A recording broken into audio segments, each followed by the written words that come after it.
रात्रि क्लास चल रहा था 16/5/1967 और पहले पेज की मध्याह्न में बात चल रही थी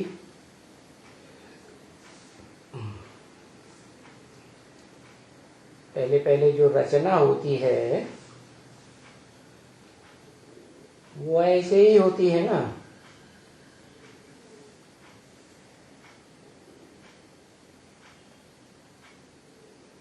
कौन सी रचना होती है पहले पहले? इस संसार में, इस सृष्टि में पहले पहले रचना कौन सी होती है?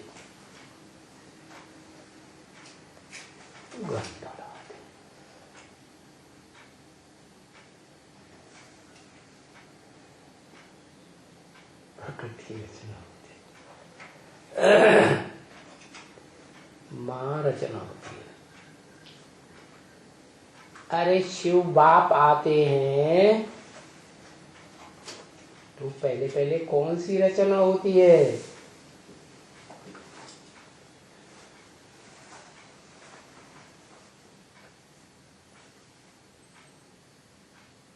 परम क्या? परम जम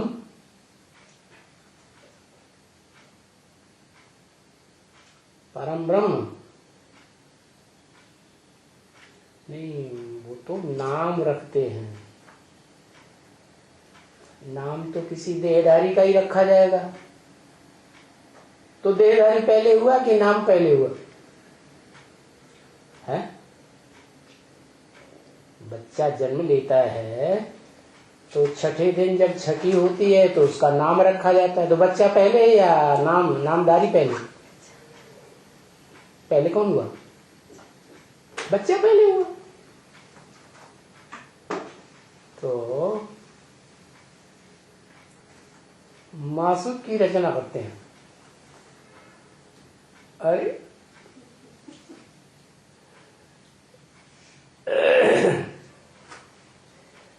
आशिक माशूक तो दोनों एक जैसे होना चाहिए ना, है? तभी तो आशुकी और माशूकी चलेगी। एक चींटी जैसा हो, एक हाथी जैसा हो, ये आशिकी माशूकी कैसे चलेगी? नहीं चलेगी ना। तो वो स्वयं बिंदु है और वो इस सृष्टि पर आता है तो उस बिंदु रूप आत्मा को ढूंढता है।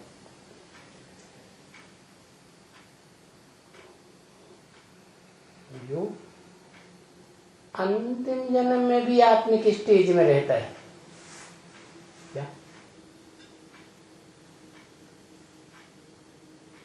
प्रवेश करने से पहले तो बिंदु को तो रचना नहीं कहेंगे। रचना और रचयिता तो साकार होते हैं। तो वो जो सुप्रीम सोल, निराकार ज्योति बिंदु शिव आत्माओं का बाप सुप्रीम सोल आता है तो नाम बताओ कौन सी रचना रचता है इस सृष्टि में? अरे कुछ बुद्धि में नहीं आता। 3 मूर्तियों के साथ आता है। कितनी मूर्तियां? 3 मूर्तियां। वो रचना हो गई क्या? किसकी रचना हो गई? नाम बताओ।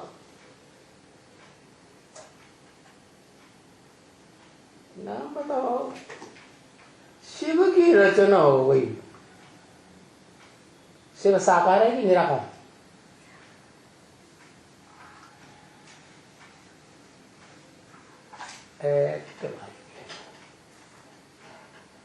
शिव साकार है कि निराकार? शिव तो निराकार है। तो निराकार रचना और रचयिता होते हैं तो शिव की रचना कैसे हो गई?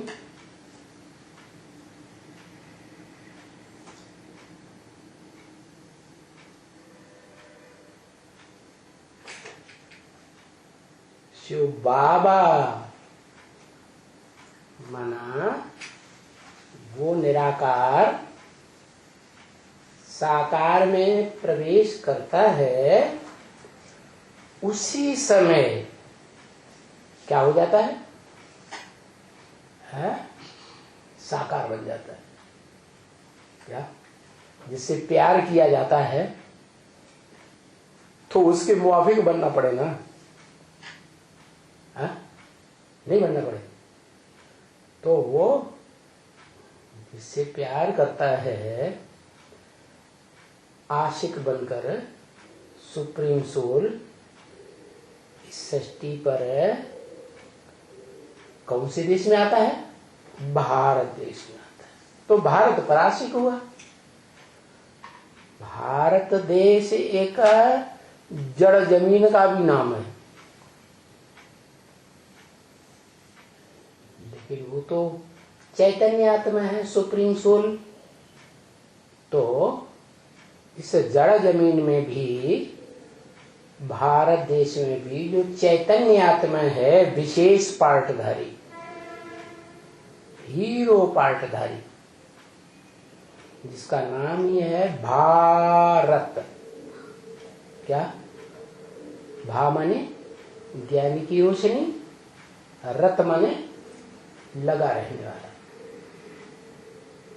वो आत्मा मन से, वचन से, कर्मेंद्रियों के कर्म से इस सृष्टि पर जहां भी रहेगी, जन्म लेते लेते क्या करेगी?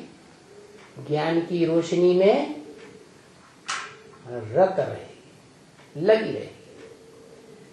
तो ऐसी आत्मा का आधार लेता है,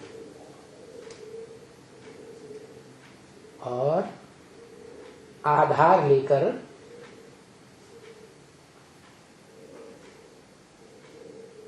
वो आत्मा तीन मूर्तियों में विशेष आत्मा होगी या साधारण आत्मा होगी? है? जरूर विशेष आत्मा होगी तीन मूर्तियों के बीच।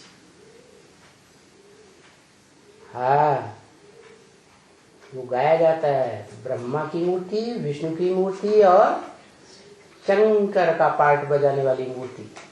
ये तीन मूर्तिमान आत्माएं हैं सृष्टि के आदिकाल की।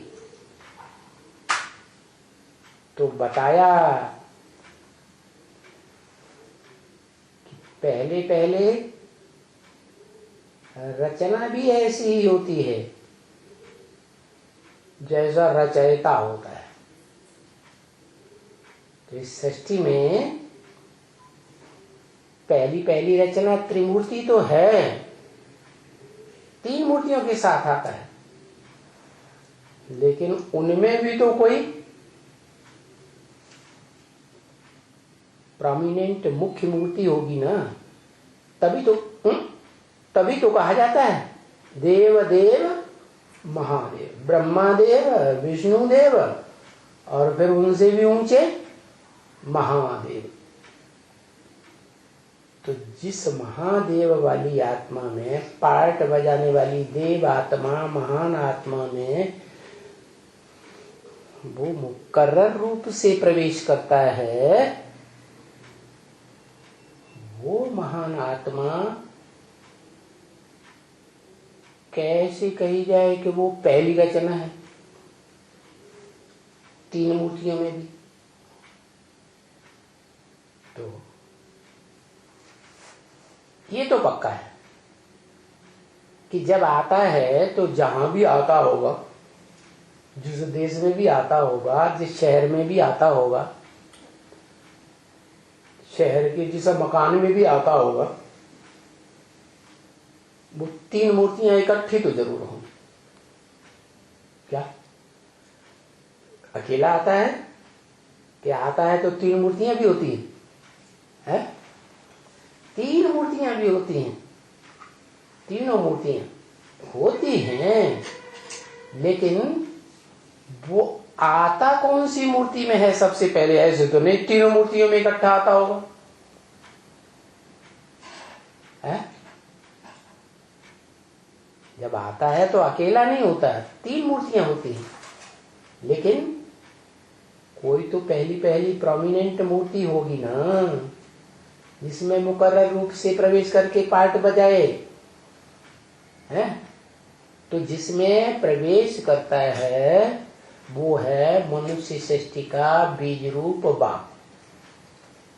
क्या? मनुष्य सृष्टि का क्या? पहला ब्राह्मण। किसकी औलाद है? ब्रह्मा, माने बड़ी अम्मा की औलाद। अब अम्मा ज्यादा बुद्धिमती होती है या बाप ज्यादा बुद्धिमान होता है? बाप ज्यादा बुद्धिमान होता है। तो जिस पुरुष तन में प्रवेश किया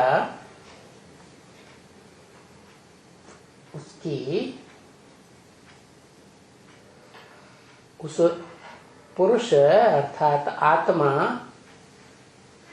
की 2 पत्नियां थी। क्या? एक पहली पत्नी और दूसरी बाद में बनाई गई पत्नी। जैसे कहते हैं ना, कलकत्ते में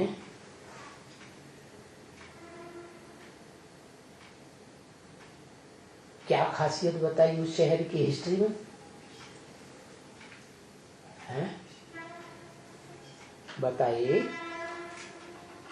कि बड़े विकारी होते हैं वैश्य, विशेष कर्म करने वाले, विषय विकार का भोग किए बगैर रह नहीं सकते। तो उनका एक पत्नी से काम नहीं चलता।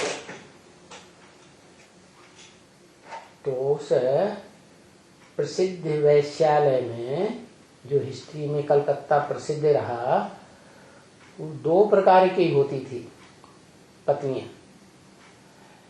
एक तो ओरिजिनल पहले वाली, और दूसरी नंबर 2 की, अव्वल नंबर और दूसरी नंबर। तो जो बाप की रचना हो गई कि नहीं दोनों? क्या रचना हुई कि नहीं? कृति हुई कि नहीं? कृति माने रचना, प्रकृष्ट रचना। इस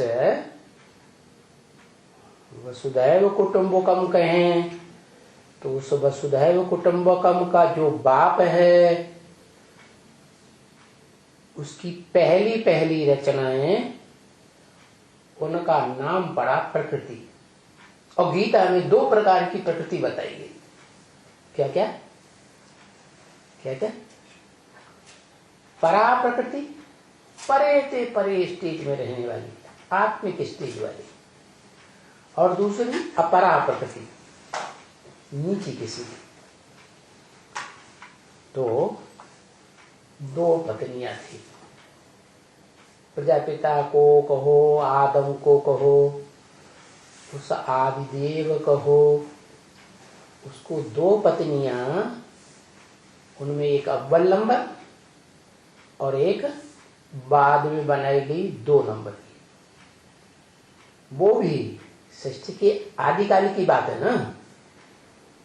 तो श्रीमत के अनुकूल ही होगा कि श्रीमत के प्रतिकूल होगा? अनुकूल ही होना चाहिए ना। तो जो पहली पत्नी है वो स्वेच्छा से, क्योंकि उसमें पवित्रता की संस्कार ज्यादा है, आत्मा है ना, चैतन्य आत्मा है ना, चैतन्य प्रकृति और जड़त्वमयी प्रकृति। तो जो आत्मिक रूप में चैतन्य स्टेज वाली है, कौन कौन है चैतन्य स्टेज वाली? इस शरीर में दो प्रकार की प्रकृतियां कौन सी हैं?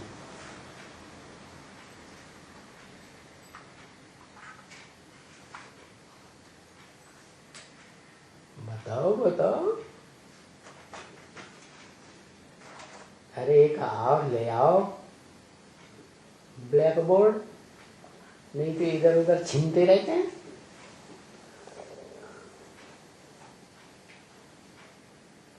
हाँ, दो प्रकार की पत्नियां, एक प्रकृति प्रकृष्ट कृति आत्मिक रूप में, और दूसरी कृति देह के रूप में।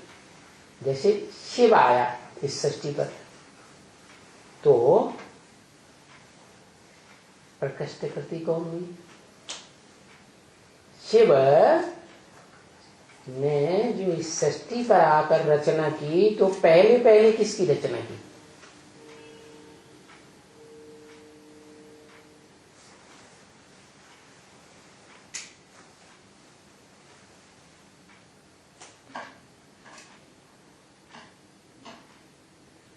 पहली रचना प्रकृति,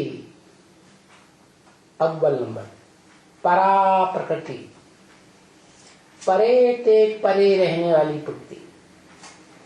माने इस सृष्टि में जो भी प्राणी मात्र आत्माएं हैं, उनमें सबसे परे रहने वाली कौन? मनुष्य सृष्टि में जो बीज रूप बाप है, उसकी परे ते परे रहने वाली रचना कृति कौन हुई? नहीं,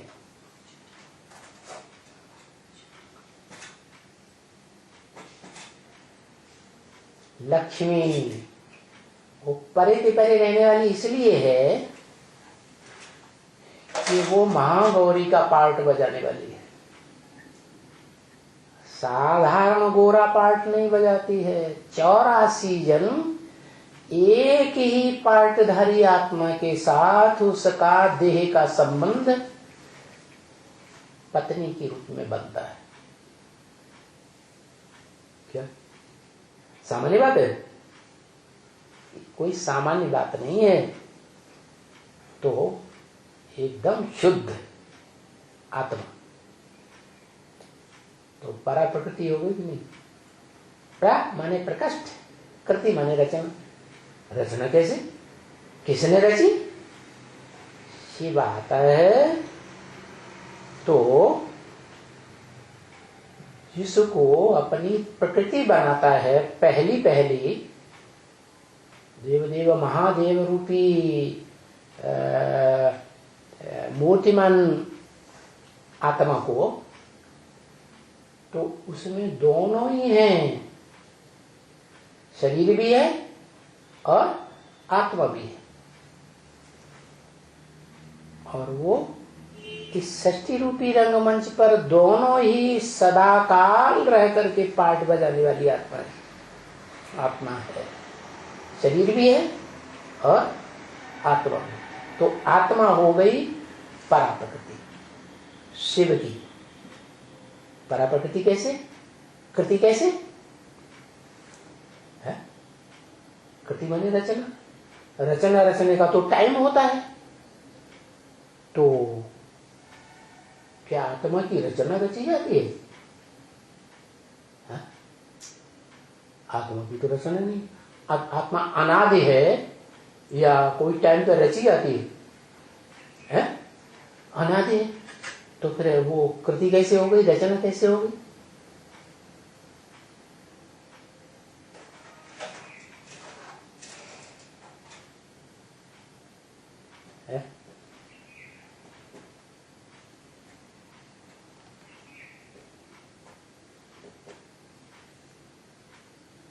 हाँ, पहले तो इस मनुष्य सृष्टि में जब सुप्रीम सोल शिव आता है तो किसी को अपनी आत्मा के स्वरूप का परिचय ही नहीं है। होता है तो जैसे कि है या नहीं है। मनुष्य क्या समझते हैं? अपन को देह समझते हैं। देह का पार्ट बजाने वाला व्यक्तित्व बताई देते हैं। राजा हूँ, रंक हूँ, बड़ा नेता हूँ, बड़ा धर्माचारी हूँ, कुछ भी बताई देते हैं, देह का नाम बताते हैं। आत्मा का रूप स्वरूप का किसी को पता ही नहीं। तो वो जब आता है तो जिसे अपनी प्रकृष्ट कृति रचना रूपी पत्नी बनाता है, वो पहली रचना है आत्मा। परिचय देता है ना, तो जन्म हुआ कि नहीं है? तो जो जन्म हुआ आत्मा का, वो प्रजापिता वाली आत्मा अपन को समझती है कि मैं आत्मा हूं। ये प्रकृष्ट रचना हो गई ऊपर वाले की। और वो आत्मा को आधार चाहिए कि नहीं? तो शरीर रूपी आधार। तो जो शरीर है 5 तत्वों का बना हुआ पुतला, वो हो गई जड़त्वमयी रचना। क्या? कैसी रचना? जड़त्वमयी रचना। माना जो शरीर है वो 5 जड़ तत्वों से बना हुआ है। पृथ्वी, जल, वायु, अग्नि, आकाश। ये है अपरा प्रकृति, नीची प्रकृति। तो ये दोनों का मेल कब होता है? मेल तब होता है जब परम पुरुष इस सृष्टि पर आकर के फिदा होता है। जिस पर फिदा होता है वो है माशूक। सिर्फ आत्मा है कि देह भी है? दोनों है। तो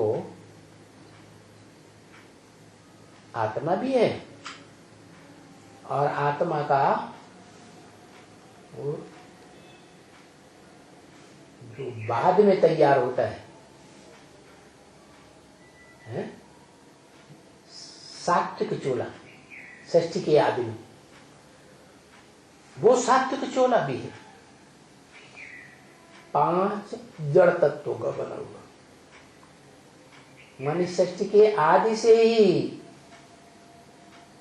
वो जो शिवलिंग के रूप में पूजा जाता है, उसमें आत्मा भी है, जो इस सृष्टि पर परम पुरुष कहा जाता है। कैसा पुरुष? परम माने परे के परे इस सृष्टि में रह करके पार्ट बजाने वाली आत्मा, परम पुरुष। और उसका चोला, शरीर रूपी चोला 5 तत्वों का, वो चोला भी आत्मा ही तो धारण करती है? तो जो आत्मा धारण करती है वो 2 प्रकार का चोला है। एक ज्ञानेंद्रियों का, क्या? ये आंख है, कान है, मुख है, स्पर्श इंद्रिय है। तो इन ज्ञान इंद्रियों का चोला, जो ज्ञान को ग्रहण करने वाली देवात्मा। ज्ञान को कौन ग्रहण करती है? देवात्मा या राक्षसी आत्मा? देवात्मा। वही देवात्मा मनन चिंतन मंथन करने वाली द्वापर से मनुष्य आत्माएं बनती है। तो शिव ने आकर के ऐसे व्यक्तित्व को अपनी प्रकृति बनाया जिसमें चैतन्यता भी है, चैतन्य प्रकृति भी है, परा प्रकृति, और जड़त्वमयी प्रकृति भी है, कर्मेंद्रियों वाली। क्या? कर्मेंद्रियों को कहेंगे भ्रष्ट इंद्रियों वाली। जो भ्रष्ट इंद्रियां हैं, वो भ्रष्ट इंद्रियां भी काम, क्रोध, लोभ, मोह, अहंकार पैदा करने वाली है। तो इसलिए शास्त्रों में कथा बनाई गई। कश्यप ऋषि और इनकी 2 पत्नियां। काश्य कहते हैं तेज को, योग बल का तेज, पामानी पीने वाला। क्या कौन हुआ काश्यप? जो योग बल का इस संसार में सबसे जास्ती तेज पीने वाला है, उसका नाम रख दिया कश्यप ऋषि। और उसकी 2 पत्नियां दिखा दी। प्रकृति, प्रकृष्ट कृति के रूप में 2 पत्नियां, एक अव्वल नंबर, एक 2 नंबर की। अव्वल नंबर की जो प्रकृति हुई वही परा प्रकृति, जो गीता में बताएगी। और 2 नंबर की जो प्रकृति हुई वही तो कर्मेंद्रियों का खेल खेलती है ना, 5 विकारों को उत्पन्न करने वाली है। तो वो 2 प्रकृति हो गई एक पुरुष की इस सृष्टि में। जो सृष्टि में प्रैक्टिकल पार्ट बजाने वाली ये 3 आत्माएं हो गई। क्या 3 मूर्तियां हो गई ना, कि एक ही मूर्ति? 3 मूर्तियां। एक मां का नाम जो महानते महान है, उसका नाम रखा महादेव, और 2 का नाम भी रखा। एक का नाम ब्रह्मा, स्थापना करने वाला, ब्राह्मण बनाता है। क्या बनाता है? ब्राह्मण की स्थापना करता है, ब्राह्मणों की। देवता नहीं बनाता। लेकिन जो दूसरी प्रकृति है, क्या चैतन्य ज्ञानेंद्रियों वाली, वो क्या करती है? समझदार इंद्रियां है ना, तो उनका संघात जो परा प्रकृति है वो क्या करती है? ब्राह्मणों को देवता बनाई देती है, निर्विकारी देवता। ब्राह्मण 9 कुलियों के होते हैं, उनमें विकारी भी होते हैं और नंबरवार निर्विकारी भी होते हैं। तो 3 मूर्तियां जो हैं वो पहली रचना हो गई। किसकी रचना हुई? शिव की रचना हुई या किसी और की रचना हुई है? बताओ बताओ बताओ बताओ।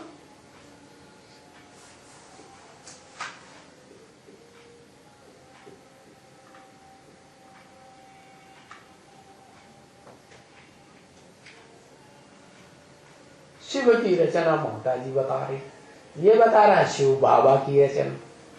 शिव तो बिंदी का नाम है। बिंदी कैसे रचेगी बिना शरीर के? रचना और रचयिता का जो संबंध है वो साकार में बनता है। कुम्हार है रचयिता, घड़ा है रचना, दोनों साकार हैं या दोनों निराकार हैं? साकार है ना।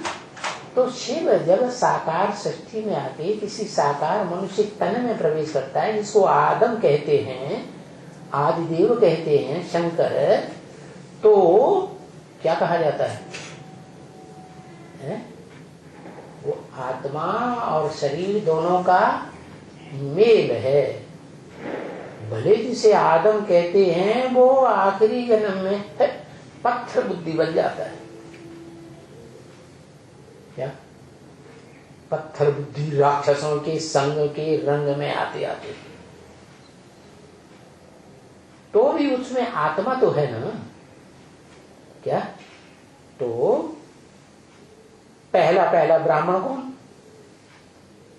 शिव आते हैं। तो दादा लेखराज को साक्षात्कार होते हैं, वो तो भक्ति मार्ग की बात हो गई। भक्त प्रवर हो गया, भक्तों में श्रेष्ठ, प्रकृष्ट श्रेष्ठ प्रवर भक्त हो गया दादा लेखराज। तो वो दादा लेख रहा है, कुछ साक्षात्कार होते हैं और वो साक्षात्कारों का क्लैरिफिकेशन उन्हें चारों तरफ घूमते रहते हैं, कहीं से नहीं मिलता, वाराणसी के विद्वान पंडित आचार्यों से भी नहीं मिलता। तो अचानक उनकी बुद्धि में आता है कि हमारे कलकत्ते की दुकान में एक मैनेजर है, वो बड़ा बुद्धिमान है, शास्त्रों का भी जानकार है। तो बस अपनी दुकान पे पहुंच जाते। तो जो दुकान है वो दुकान नीचे और उनका रहने का घर ऊपर। क्या कहा है? घर ऊपर था। तो वो जो ब्रह्मा बाबा का भागीदार था, गरीब, ब्रह्मा बाबा की बड़ी बहन का पति, माने ब्रह्मा बाबा का बहनोई, उसको उन्होंने 10 साल पहले अपनी दुकान पर मैनेजर रख लिया था। जो बात मुरली में आई है, 10 साल से रहने वाला, माने कोई पुरुष था जो ब्रह्मा बाबा की दुकान में भी और बड़ी बहन के साथ घर में रहता था, ऊपर दुकान चलाता था। बाबा को तो बैराग आया तो सिंध हैदराबाद दुकान छोड़ के चले गए, भागीदार को छोड़ दी। हमारा पैसा रहा, तुम्हारी मेहनत रही। क्योंकि बाबा जानते थे ये रत्नों का बड़ा भारी जानकार है, मेरे से भी ज्यादा होशियार है और सच्चा भी है। तो उसको सौंप दी दुकान। 10 साल पहले से वो बाबा के साथ रह रहा था। 36-37 में जरूर बाबा छोड़ करके सिंध हैदराबाद चले गए, सत्संग करने लगे। तो जब साक्षात्कार हुआ तो फिर कलकत्ता आए। अपनी बहन से ज्यादा कनेक्शन था ब्रह्मा बाबा का, बड़ी बहन से। क्या कहते हैं ना, बड़ा भाई बाप समान होता है कि नहीं? ऐसे ही बड़ी बहन भी बाप समान है, अम्मा समान होती है। तो बड़ी बहन को उन्होंने माँ के रूप में देखा और बहुत रिगार्ड करते थे और बहुत नजदीक भी थे। तो अपने साक्षात्कारों की बात वो बुद्धिमान भागीदार को तो नहीं बता सके, सीधा उन्होंने अपनी बड़ी बहन को बताया। और बड़ी बहन जो है वो तो भागीदार की पत्नी थी। क्या पत्नी भी कैसी?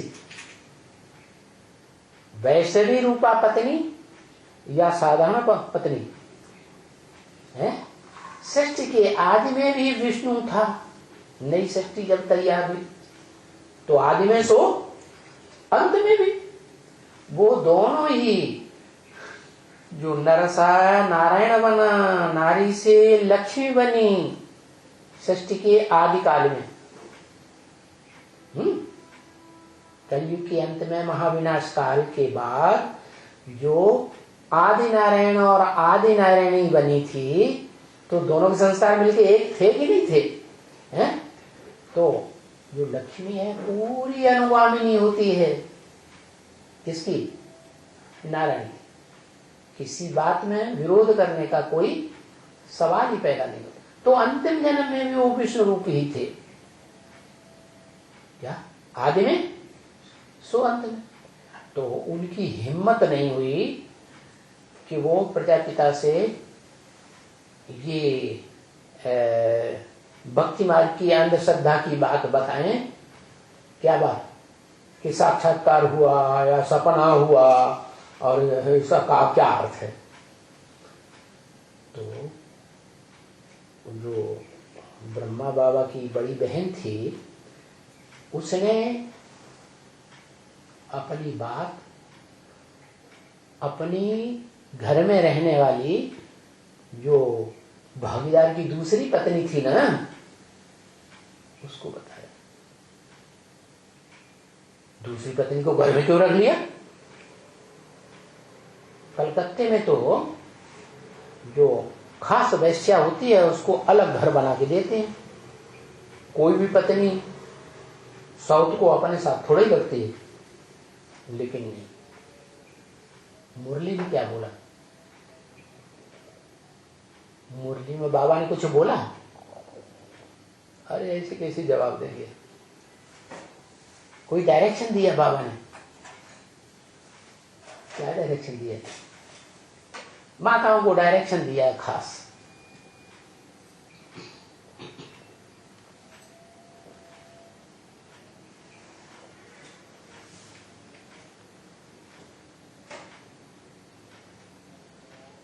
हाँ, ये डायरेक्शन दिया कि जो माताएं हैं पवित्रता को पसंद करने वाली हैं, जो दुनिया में षष्ठी चलाने का धंधा, गोमूत्र का धंधा चलता है, गोमूत्र का आचरण करना, भ्रष्ट इंद्रियों का आचरण करना, वो कन्याओं माताओं को अच्छा नहीं लगता मोस्टली। तो वो कन्या माताएं जो हैं उनको क्या डायरेक्शन है शिव बाबा का मुरलियों में? कि कोई माता अगर पवित्र रहना चाहती है तो क्या करे? घर छोड़ के भाग जाए या क्या करे? डायरेक्शन है कि खुशी खुशी पति को परमिशन दे दे, तुम दूसरी पत्नी ले आओ, मैं उसकी सेवा करूंगी, क्या प्यार से रखूंगी, तुम अपनी इच्छा पूर्ति करो, मेरे को छोड़ दो, मुझे भगवान की पूजा करने दो, क्या पवित्रता पूर्वक। तो भागीदार तो ज्यादा ही उम्र का था, पत्नी भी ज्यादा उम्र की थी, तो भागीदार ने मान लिया होगा। अब रही बात अलग घर बनाने की, तो पत्नी तो परमिशन दे दी कि मैं तो उस आने वाली पत्नी को अपनी छोटी बहन के रूप में रखूंगी, क्या नहीं तो अपनी बेटी के रूप में पालना करूंगी, प्यार दूंगी, उसकी सेवा करूंगी। तो एक ही घर में दोनों पत्नियां रहती थी। तो ब्रह्मा बाबा की जो पत्नी है अव्वल नंबर की, पहली वाली, उसकी तो हिम्मत नहीं पड़ी साक्षात्कार की बात बताने के लिए भागीदार को। दूसरी पत्नी जो बड़ बोली थी उसको बता दिया। क्या? बड़ी पत्नी ने छोटी पत्नी को बता दिया। क्या बता दिया? कि ये दादा लेखराज जो है ना, तो उनको साक्षात्कार हुए हैं और ऐसे ऐसे साक्षात्कार हुए। वो तैयार हो गई और भागीदार को उसने तीनों मूर्तियों के बीच में ही बता दिया। क्या क्या बता दिया? कि इस तरीके से दादा लेखराज को साक्षात्कार हुए और इनका अर्थ क्या है कोई बता नहीं पा रहा। तो भागीदार ने फटाफट बताना शुरू कर दिया। क्या? कोई किसी की बात सुने तो सुनने के साथ समझ सकता है कि नहीं? समझ सकता है, और समझने के साथ बोल भी सकता है कि नहीं है? वो बोला हुआ कोई समझे या न समझे। तो साक्षात्कारों का अर्थ, साक्षात्कार की बात जैसे ही बड़बोली पत्नी ने सुनाई तो भागीदार के अंदर शिव बाप ने क्या किया? प्रवेश कर दिया। तो बोला है मुरली, मैं जब आता हूं अकेला आता हूं नहीं, 3 मूर्तियों के साथ आता हूं। तो 3 मूर्तियों के द्वारा वो संगोष्ठी हुई और जो दूसरी पत्नी है बड़बोली, उसने सुनाया साक्षात्कारों की बात और भागीदार ने सुना उसी क्षण, और उसी क्षण शिव ने प्रवेश करके उसका क्लैरिफिकेशन दे दिया। क्या? क्लैरिफिकेशन तो मालूम है कि कृष्ण बच्चे का साक्षात्कार हुआ, माना तुमको नई सृष्टि में दादा लेखराज को कृष्ण बनना है। विष्णु का साक्षात्कार हुआ, माना विष्णु की भुजा में विष्णु रूप भी बनना है। और विनाश का साक्षात्कार हुआ, माना अब इस पुरानी दुनिया का विनाश होने वाला है, नई दुनिया स्वर्ग आने वाली है। तो उन तीनों मूर्तियों में किसी को प्रैक्टिकल साक्षात्कार तो हुआ नहीं था। बाकी एक मूर्ति ने सुन लिया साक्षात्कार और सुना दिया। तो सुनने सुनाने का कार्य किया जो भक्ति मार्ग का फाउंडेशन हो गया। कौन सी मूर्ति? कौन सी मूर्ति के द्वारा भक्ति मार्ग का फाउंडेशन पड़ गया?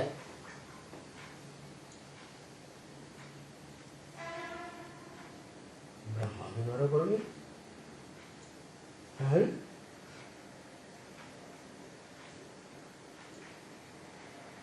ब्रह्मा तो प्रजापिता भी ब्रह्मा है।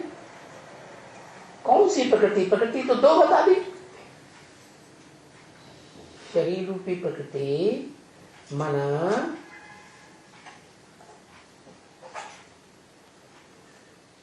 अपरा प्रकृति, जो दूसरी माता थी ना, उसकी बात उसने सुना भी और सुनाया भी, लेकिन समझा नहीं। क्या समझना तो ज्ञान की बात है, समझ लेना तो ये आत्मा की बुद्धि की बात है। बुद्धि माने समझ, वो तो ज्ञान इंद्रियों वाली प्रकृति है ही नहीं, समझेगी कैसे? तो जो अव्वल नंबर की माता बैठी हुई थी ना, जो ज्ञानेन्द्रियों रूपी प्रकृति की संघात है, उसने समझ लिया अंदर अंदर, लेकिन बोला कुछ नहीं उस समय। क्या? तीनों मूर्तियों के बीच में कुछ नहीं बोला। फिर बहुत समय के बाद जब ब्रह्मा बाबा ने पूछा होगा, तो उस माता ने बता दिया। कौन सी माता ने बता दिया? असलियत कौन सी माता ने बताई होगी? है पहली, जो भागीदार की पहली पत्नी थी, उसने ब्रह्मा बाबा को बताया। और जिस समय बताया उस समय ओम राधे परा प्रकृति ओम राधे भी मौजूद थी। दोनों के बीच में साथ साथ ही बताया। तो यहां फाउंडेशन पड़ गया। क्या क्या शूटिंग हो गई कि जो माता ने समझाया ब्रह्मा बाबा को कि तुम कृष्ण की आत्मा बनने वाले हो, नई दुनिया सतयुग में, और विनाश होने वाला है। ये बात जो है साक्षात्कार का क्लैरिफिकेशन ब्रह्मा बाबा की बुद्धि में छप गया। और जिसने बुद्धि में छाप दिया, बुद्धि रूपी पेट में ये बात डाल दी, वो हो गई माता। हुई कि नहीं? और उस माता की बुद्धि रूपी पेट में जिसने बीज डाला ज्ञान का, वो हो गया पिता। इसलिए गीता में आया अहम बीज प्रदः पिता। क्या? मैं बीज डालने वाला, ज्ञान का बीज डालने वाला पिता हूं। माने प्रजापिता भागीदार ने बीज नहीं डाला ज्ञान का। किसने डाला? है शिव ने प्रवेश करके वो बीज डाला।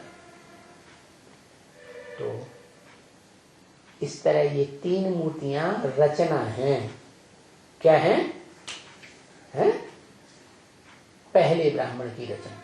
कौन है पहला ब्राह्मण? अरे पहला ब्राह्मण कौन हुआ?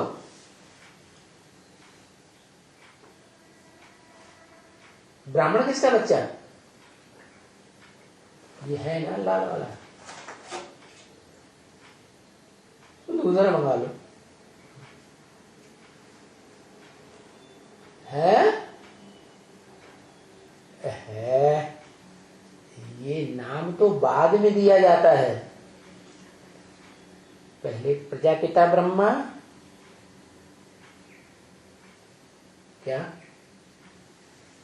जो बीज डालने वाला हुआ वो प्रैक्टिकल में वो भागीदार सेवक राम हुआ है। तो ये जो 3 मूर्तियां हुई ये रचना हो गई, और शिव महादेव की मूर्ति में प्रवेश करके रचयिता हो गया इस सृष्टि का, साकार में बीज रूप बाप आदम, अंग्रेज लोग कहते हैं एडम। तो ये बात क्लियर हो गई, क्या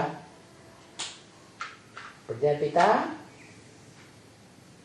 रचयिता है, और उसके अंदर शिव ने प्रवेश करके रचना रची।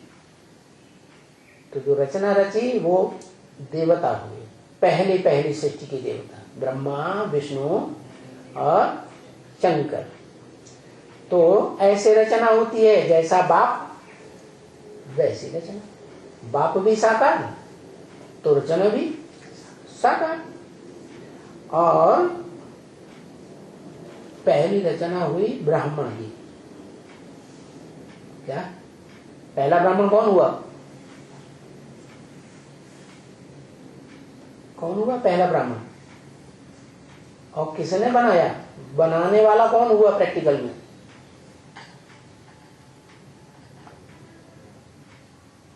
अरे वो भागीदार, वो हुआ शिव। पहला ब्राह्मण हुआ प्रजापिता। प्रजापिता पतित से बना पहला ब्राह्मण। क्या ब्राह्मण है तो किसकी औलाद? किसकी? देखो ब्राह्मण है तो किसकी औलाद? ब्रह्मा। कौन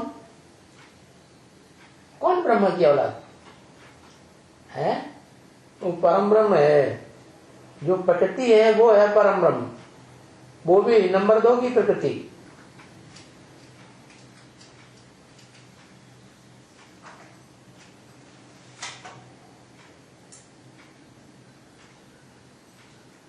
दादा लेवराज ब्रह्मा हो गए। वहीं के वहीं डरे हैं।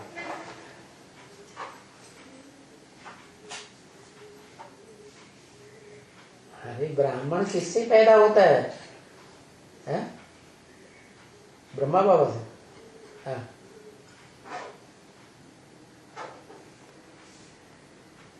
ब्रह्मा?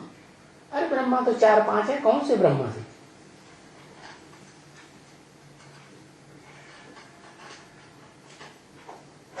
फिर वही परम ब्रह्म।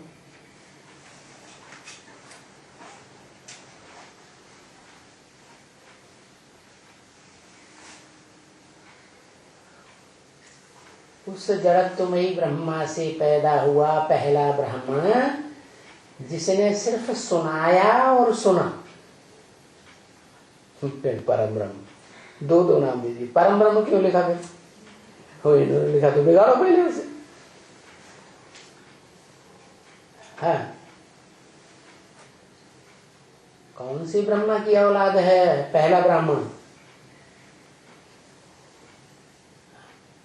है जिस ब्रह्मा की औलाद है वो है सुनने और सुनाने वाला, जड़त्व बुद्धि वाला ब्रह्मा। नहीं समझ में आया? कौन? हाँ, जिसका नाम पड़ता है जगदम्बा। क्या क्या नाम पड़ा? जगदम्बा। जगदम्बा बेटी है या पत्नी है? नई सृष्टि रूपी जो परिवार है उसकी जगदम्बा पत्नी है या बेटी है?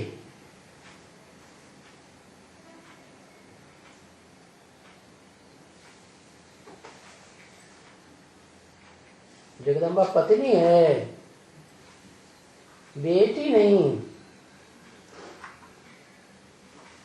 माना पहली पत्नी पत्नी नहीं रही। अरे विदेशी,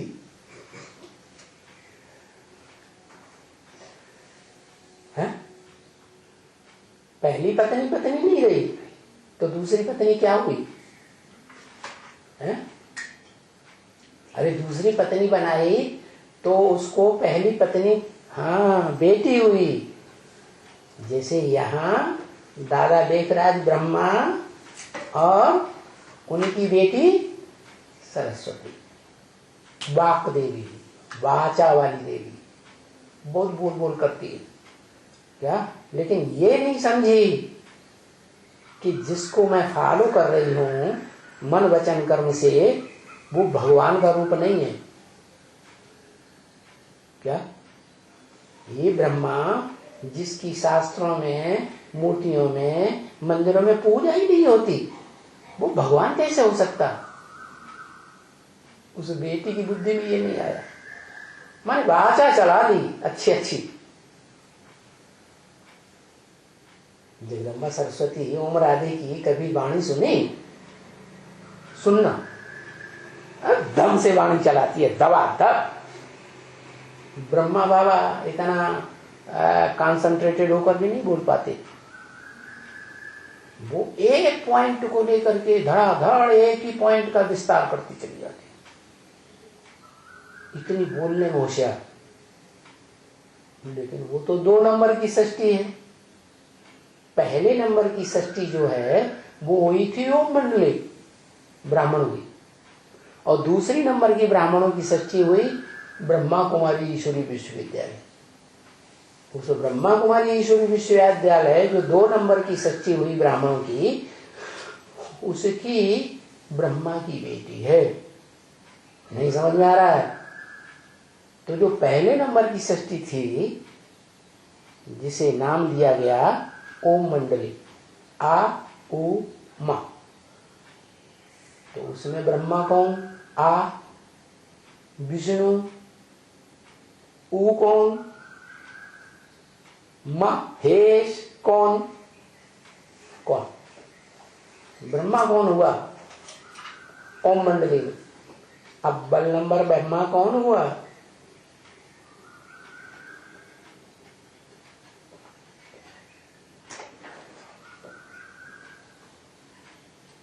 तीन तीन चार चार नाम लिखता जा रहा है।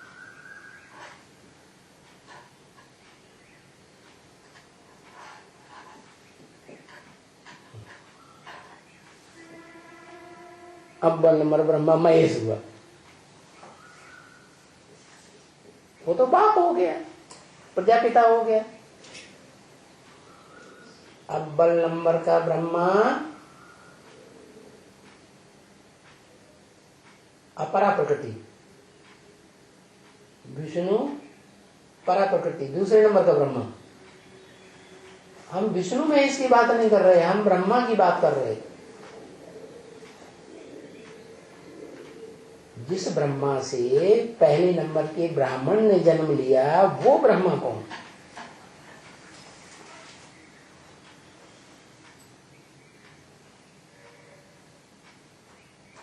अपरा प्रकृति।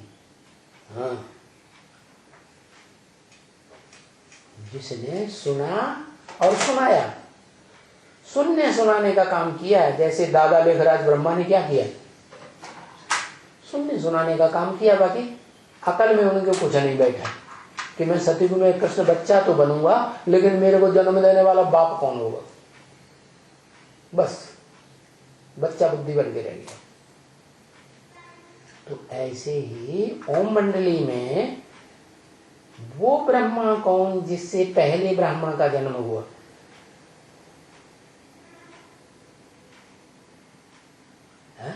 ब्राह्मण साकार या निराकार? साकार।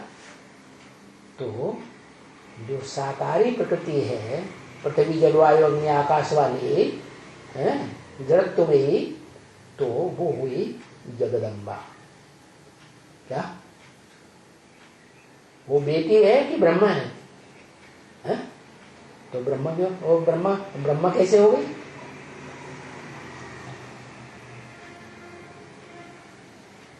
क्योंकि जो पहली पत्नी है, अव्वल नंबर की प्रकृति, परा प्रकृति, वो पत्नी तो है, लेकिन वो आत्मिक स्टेज वाली है या देवान वाली है?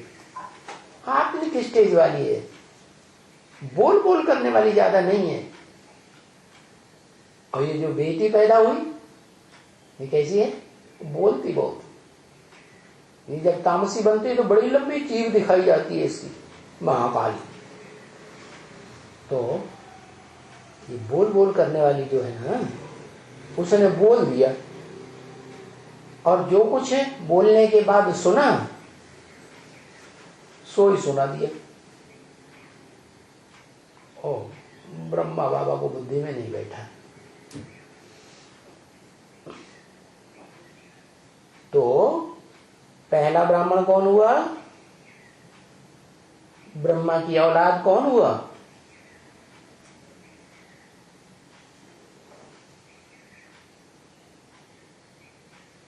जो अव्वल नंबर की पत्नी है, वो पहला ब्रह्मा नहीं है?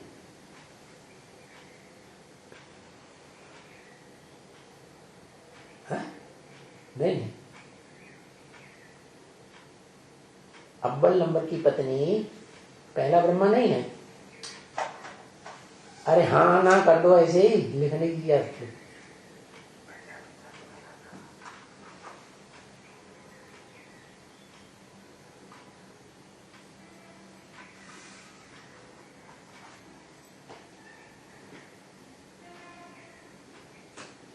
लंबा चौड़ा लिखेगा। पहला ब्रह्मा प्रजापिता ब्रह्मा है, वो तो पिता है। पहला ब्रह्मा प्रजापिता है। अरे पिता पिता बोलते जा रहे तो अम्मा कहां से हो गई?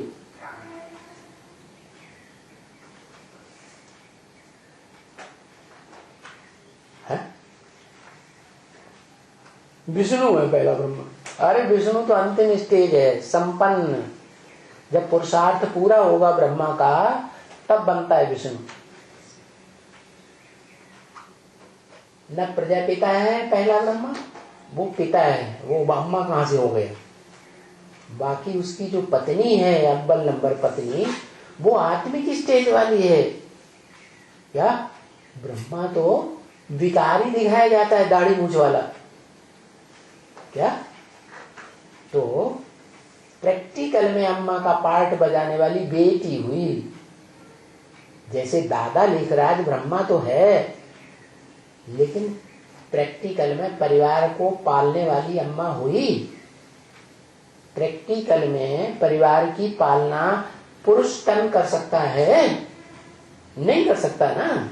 इसलिए कोई कन्या को बेटी बनाया, क्या? ओम राधे को, और उसको कार्यभार सौंप दिया, तुम परिवार को पालो। ब्राह्मण परिवार को पाला कि नहीं ओम राधे ने? जब तक ओम राधे ने पाला, तब तक बढ़िया परिवार चलता रहा। तो जैसे ही ओम राधे ने बंबई में कैंसर से शरीर छोड़ा, उसके बाद जो माता बन के बैठ गई, वो कौन बैठ गई? माया बेटी। ओम राधे को माया बेटी नहीं कहेंगे, उसने तो प्रैक्टिकल में काम करके दिखाया। तो ऐसे ही ओम मंडली में जो पहली ब्राह्मणों की संगठन की दुनिया की रचना हुई, उसमें एक परा प्रकृति थी, जो परे ते परे स्टेज में रहने वाली, आत्मिक स्टेज में रहने वाली थी, विष्णु रूप। विष्णु देवान होता है? नहीं होता। विष्णु को मतलब ही है नो विष एट ऑल, विषय विकार का नाम निशान नहीं। तो वो तो विष्णु रूप वैष्णवी देवी है, वो ब्रह्मा कैसे हो सकती? ब्रह्मा तो वो होता है जिसकी शास्त्रों में कोई पूजा नहीं दिखाई गई, कोई मूर्तियां नहीं बनाई जाती, कोई यादगार मंदिर नहीं बनाए जाते। तो क्या हुआ?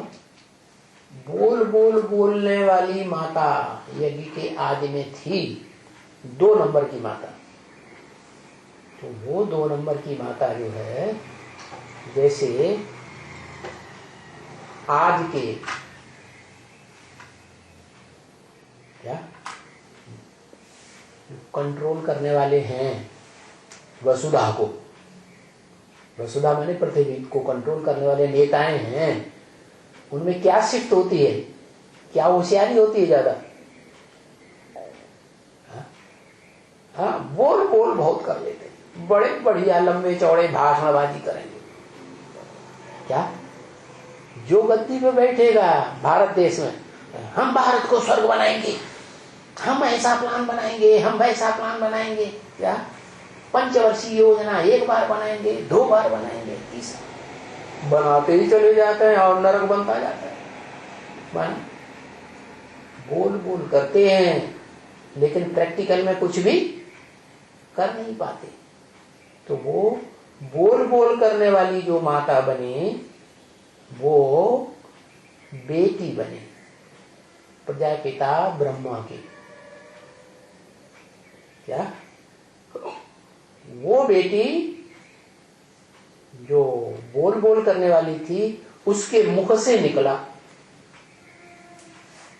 दादा लेखराज के साक्षात्कारों का क्या सारा विस्तार निकला कि ऐसे ऐसे साक्षात्कार हुए। बोल बोल ही निकला ना।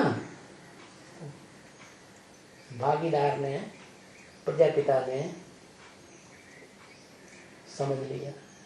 प्रजापिता ने समझाया या शिव बाप ने प्रवेश करके समझा दिया? उसने प्रवेश किया, लेकिन उसके प्रवेश करने का तो पता ही नहीं चलता, कब आया और कब चला जाता है। तो वो सुना किसने पहले और समझा किसने पहले? सुनने के साथ समझा किसने? प्रजापिता ने। वो ही पहला ब्राह्मण हो गया। इसलिए शास्त्रों में आई बात है, एको सदविप्रा बहुधा वदंती। एक ही सच्चा विप्र है।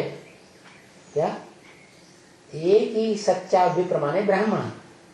इस दुनिया में एक ही सच्चा ब्राह्मण है जिसको शास्त्रों में अनेक प्रकार से वर्णन किया है। रामायण में राम के रूप से वर्णन कर दिया है। क्या? शिव महापुराण में शिव शंकर के रूप में वर्णन कर दिया है। भागवत में कृष्ण के रूप से वर्णन कर दिया है। क्या? देवासुर संग्राम में महादेव के रूप में वर्णन कर दिया। वेदों में भी उसी का वर्णन है। एको सदविप्रा, एक सच्चा ब्राह्मण है। उसके मुकाबले जितने भी ब्राह्मण बने नवकुरियों के, कुछ न कुछ सारे झूठे निकले।